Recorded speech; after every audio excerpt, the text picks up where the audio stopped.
Assalamualaikum. Kali ini aku akan kasih beberapa tips nabung ala mahasiswa gitu. Apalagi buat kalian anak kos yang jauh dari orang tua. Ya meskipun kalian tetap dapat uang bulanan, tapi nabung itu perlu loh. Karena uang bulanan dari orang tua kalian harus cukup untuk kebutuhan kuliah, biaya kos, makan, jajan, dan juga buat nabung.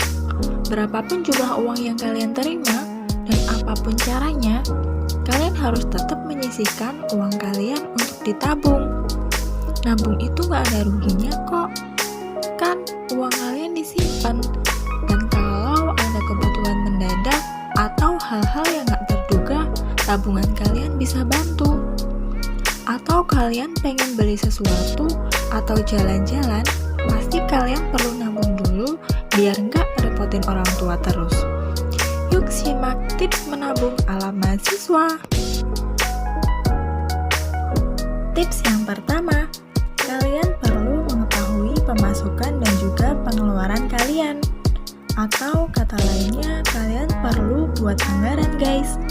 Misalnya, kalian setiap bulan dapat uang bulanan dari orang tua, kalian harus langsung menyisihkan uang itu untuk ditabung, supaya nggak tiba-tiba habis, tapi sama sekali nggak masuk ke celengan.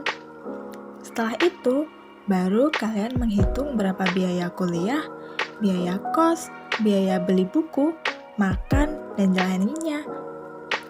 Atau kalian juga bisa loh cari tambahan pemasukan dari kerja part-time, jadi reseller, atau jadi tentor buat adik-adik kalian yang masih SD, SMP, atau SMA.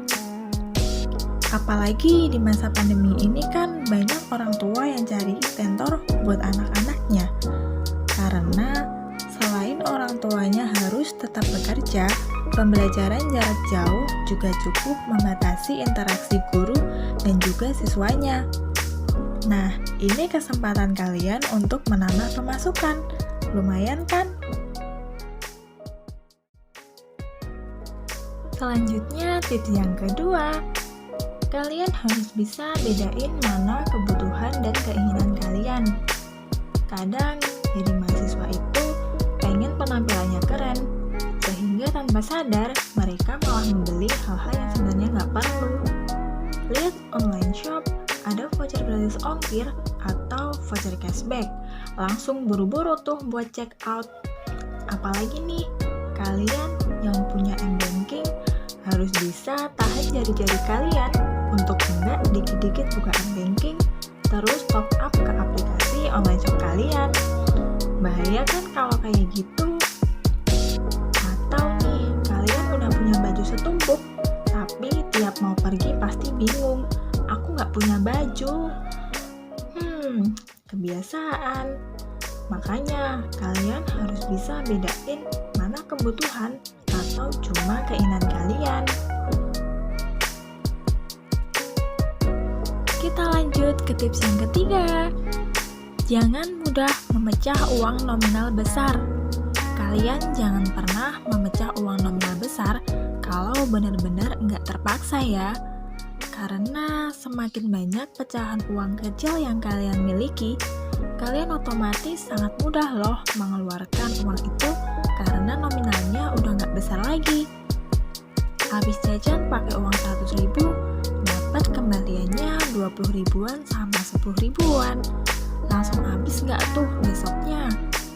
Padahal ngumpulin uangnya udah berminggu-minggu, ngabisinnya nggak nyampe sehari.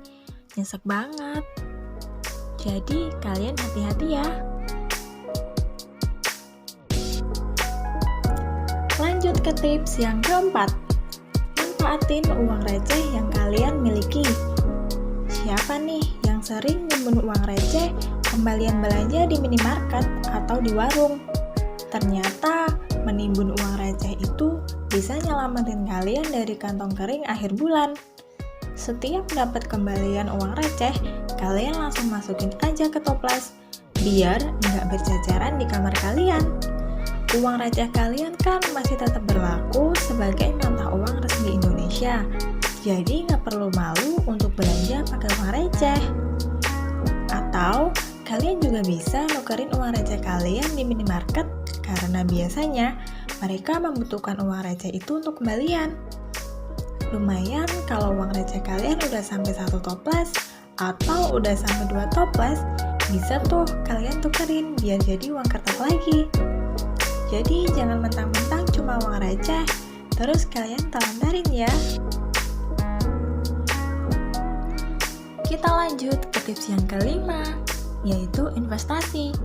Kalian pernah nggak sih mau investasi tapi kepikiran modalnya yang besar? Aku dulu selalu berpikir investasi itu harus dengan modal yang besar supaya dapat keuntungannya juga besar.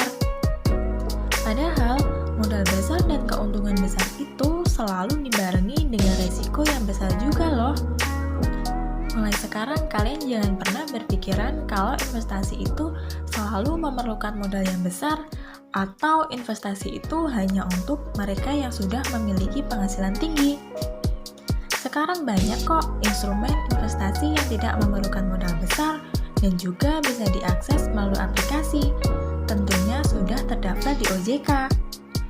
Seperti investasi reksadana, yaitu wadah yang digunakan untuk menghimpun dana dari masyarakat atau dari pemodal untuk selanjutnya diinvestasikan dalam portofolio efek oleh manajer investasi.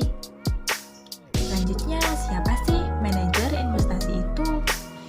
Manajer investasi adalah pihak yang mengelola portofolio efek berdasarkan kebijakan investasi yang sudah disepakati dan bertanggung jawab atas kinerja reksadana. Nah, kalian bisa membeli reksadana melalui aplikasi seperti Ajaib, Bibit, atau Bareksa dengan modal 10.000 aja. Sebelum membeli produk reksadana, kalian harus udah tahu tujuan keuangan kalian guys. Misalnya, kalian pengen beli laptop seharga 5 juta dalam jangka waktu 2 tahun. Lalu, kalian baru bisa memilih produk reksadana yang cocok untuk kalian. Apakah pada reksadana pasar uang, reksadana obligasi, atau pada reksadana saham? Pastiin produk reksadana kalian udah sesuai dengan tujuan keuangan kalian ya.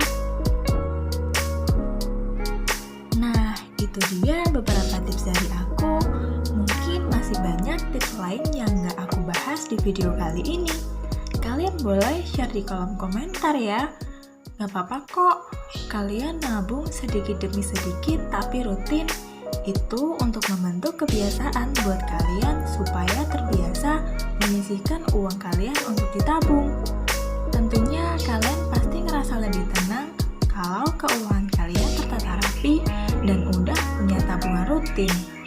Yuk mulai cermat mengatur keuanganmu dengan menabung dan berinvestasi sejak dini. Sampai ketemu di video selanjutnya ya.